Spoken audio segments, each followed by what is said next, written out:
A Cata Patrimonio Ribeira Sacra chegará nos vindeiros días a súa cuarta edición. O Centro do Viño da Ribeira Sacra impulsa un certame que prevé unha alta participación das adegas da zona no que os viños que se someten á valoración dos expertos extráense das botellas existentes na propia tenda deste establecemento. O sábado presentaron en Monforte esta cita que se celebrará os días 24 e 25 de novembro. Organizada dende o centro e coa colaboración do Concello de Monforte e da Asociación Galega de Enólogos, nacía tamén coa idea de promocionar a candidatura deste territorio para ser declarado Patrimonio da Humanidade pola UNESCO. A promoción de todo isto ten que ser unha promoción permanente, non remata nunca, porque sempre vai haber lugares e sempre vai haber persoas ás que chegar e aos que informar. Isto, sen dúbida, é unha labor de todos, unha labor das administracións autonómicas, locales, pero tamén é dos viticultores, dos adegueiros, das asociacións e dos teleiros, porque sumando esforzos chegamos a moita máis xente e somos moito máis eficaces que ailladamente, non? O que vai quedar claro, creo, con esta cata ao largo destes anos e este ano tamén é a excelencia do conxunto dos viños da Ribeira Sacra, máis alá de que de algún destaque.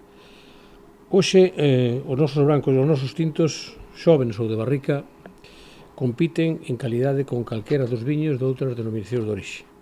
Noelia Iglesias, da xerencia do Centro do Viño da Ribeira Sacra, adiantou que o servizo durante as dúas xornadas de cata que reunirán a unha vintena de expertos no propio centro se levará a cabo por vez primeira por parte da Escola de Hostalería de Rosende. A finalidade é facer partícipe e involucrar ao sector formativo nos eventos relacionados co viño da Ribeira Sacra. Vaise facer a recollida de mostras directamente da tienda, non serán viños que traigan da bodega, sino viños que se comercializan directamente ao público. Vanse coller as mostras, súbense directamente hacia aquí e faise directamente a cata. Os enólogos que van a participar, bueno, logo Pascual probablemente diga algo máis sobre isto, van a ser os enólogos das propias adegas. Ven algunha persona máis invitada, pero a maior parte deles son os que fan os viños que vendemos e que comercializamos na tenda do Centro do Viño. Volveremos a ter as categorías de viños tintos, xoves, barrica, branco xove e barrica e despois os viños magnum. O panel de cata, como vos decía, vai estar formado por os enólogos das adegas, periodistas e xente relacionada co mundo do viño. Vamos a estar durante 2 días. O primeiro día vai ser un día completo, catas por a mañá, catas por a tarde e despois serían os viños que pasan a final que se volverán a catar o día sábado por a mañá. O Centro do Viño pretende deste xeito promocionar o sector e o enoturismo na Ribeira Sacra. Na última edición participaron dúcias de adegas cun total de 180 mostras e deste ano agardan que incluso aumente a participación das adegas. David Pascual falou como representante da Asociación Galega de Enólogos.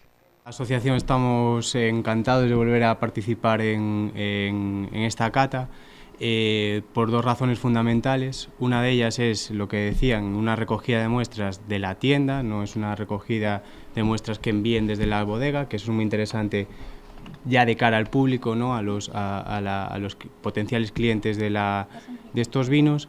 Y por otro lado, que sean los propios enólogos los que puedan valorar sus propios vinos, ¿no? Eso es muy interesante y en pocas catas sucede.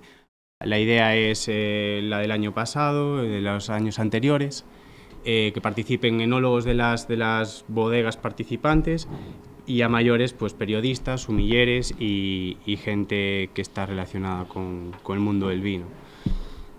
Animar a las bodegas a participar y a los enólogos, obviamente.